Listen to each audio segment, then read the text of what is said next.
পটল ভর্তা তো অনেকেই অনেকভাবে খেয়েছেন, কিন্তু এইভাবে করে খেয়ে দেখেছেন? এইভাবে করে যদি একবার পটলের ভর্তা তৈরি করেন, গরম ভাতের সাথে কিন্তু এক নিমিষে এক থালা ভাত নিমিষে শেষ হয়ে যাবে। অনেক বাচ্চারা পটল খেতে চায় না, কিন্তু আজকের এই ভর্তা যদি তৈরি করেন দেখবেন কাড়াকাড়ি লেগে যাবে এই ভর্তা নিয়ে। এতটা লোভনীয়, এতটা মজাদার হয় এই ভর্তাটা, না খেলে বিশ্বাসই করবেন না। বাচ্চারা কিন্তু পটল পছন্দ করে না, অথচ ডিম কিন্তু ঠিকই পছন্দ করে। এই পটল ভর্তা যদি ডিম দিয়ে তৈরি করা যায় তাহলে কেমন হয় বলুন তো? এক নিমেষে কিন্তু এক থালা ভাত একদম বাচ্চারাই শেষ করে ফেলতে পারবে, এতটা মজাদার। এভাবে করে না বানিয়ে খেলে বিশ্বাসই করবেন না। আমি কিন্তু পটলগুলো প্রথমে পরিষ্কার করে সাইডের বোটাগুলো ছুঁড়িয়ে নিচ্ছি। এরপর কিন্তু পটলগুলো আমি উপরের একটু চেঁচে নিব। এই যে দেখুন, এইভাবে ছিলে নিচ্ছি। একবারে কিন্তু আমি ছিলবো না এই পটলটি। সত্যি বন্ধুরা, আমি এই ভর্তাটি বানিয়ে আমি অবাক হয়ে গেছি যে এত মজাদার। আমি কিন্তু পটল পছন্দ করি না, অনেকেই দেখেছি পটলের ভর্তা তৈরি করছে, তাই আমিও মনে করলাম যে পটলের ভর্তা তৈরি করি। বাবা বাবা, পটলের ভর্তা তৈরি করে যে এক থালা ভাত আমি এক নিমেষে খেয়ে ফেলবো, মানে বিশ্বাসই করতে পারিনি। আমার বাড়ির সবাই পছন্দ করেছে এই ভর্তাটা। এতটা মজাদার হয় আর এতটা যে লোভনীয় হয় এই ভর্তাটা, না বানিয়ে খেলে বিশ্বাসই করবেন না।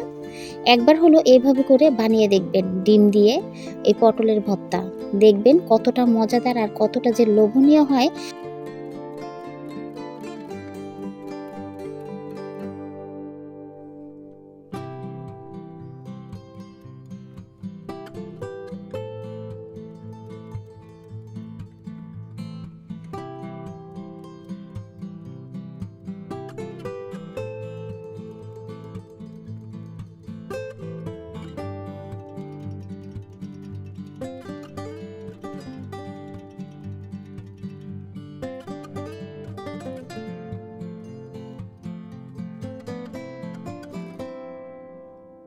সব পটলগুলো এভাবে করে আমি ছিলে নিয়েছি। এবার পানিতে আমি ভালো করে ধুয়ে পরিষ্কার করে একটি প্যানে সিদ্ধ বসিয়ে দিয়েছি, ঢেকে দিয়েছি। এই যে দেখুন, পানিটি বলক চলে এসেছে। এখন আমি 2টা ডিম সিদ্ধ করতে দিলাম। এটা কিন্তু দেশি মুরগির ডিম দিয়েছি, আপনারা চাইলে পোলট্রি মুরগির ডিমও দিতে পারেন। আমি কিন্তু একটু জোরে রেখেছি বলে ডিমটা হালকা একটু ফেটে গেছে। আমি কিন্তু ডিমটি ভালো করে পরিষ্কার করে ধুয়ে তারপর কিন্তু পটলের সাথে সিদ্ধ দিয়েছি। আমার কিন্তু পটলগুলো সিদ্ধ হয়ে গেছে। আমি পানিগুলো চিপড়িয়ে এই যে দেখুন এক সাইডে করে রেখেছি। আর ডিমটা কিন্তু আমি কুচিয়ে কেটে রেখেছি। 3টা শুকনা মরিচ নিয়ে নিয়েছি, আর 3টা কাঁচামরিচ, আর একটার মতো পেঁয়াজ বড় সাইজের, আর ধনিয়া পাতা কুচি। এখন কাঁচামরিচটা আর শুকনো মরিচটা একসাথে ডলে নিব, তারপর পেঁয়াজটা ডলে নিব এর সাথে। এইভাবে করে ভর্তা তৈরি করলে অসাধারণ হয়।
প্রথমে পটলটি কিন্তু আমি ভালো করে মথে নিব, তারপর কিন্তু আমি ধনিয়া পাতা আর ডিম নিয়ে নিব।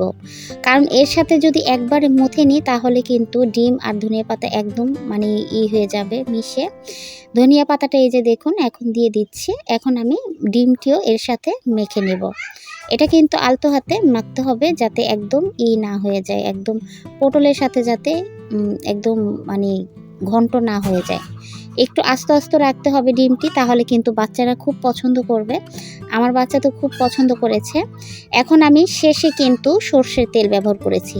এই শেষে যদি সর্ষের তেলটা ব্যবহার করা হয় তাহলে কিন্তু আরও মজাদার টেস্ট হয়, খুব খেতে কিন্তু মজাদার হয়, খেতে কিন্তু খুবই ভালো লাগে। এভাবে করে একবার হলেও তৈরি করে দেখুন, এর স্বাদ কিন্তু কখনোই বলতে পারবেন না বন্ধুরা।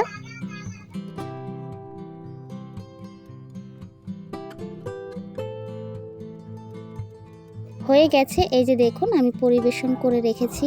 বন্ধুরা এতটা মজাদার হয়েছে, ধনিয়া পাতা আর সর্ষের তেল ডিমটা দেওয়ার কারণে একদম ডবল টেস্ট হয়ে গেছে। গরম ভাতের সাথে একদম জমে যাবে এই ভর্তাটি। এই ভর্তাটি একবার হলো এভাবে করে পটল ভর্তা তৈরি করে দেখুন, গন্ধে এক থালা ভাত কিন্তু শেষ করে ফেলবেন। এতটা মজাদার হয় আর এতটা লোভনীয় হয়, না খেলে বিশ্বাসই করবেন না।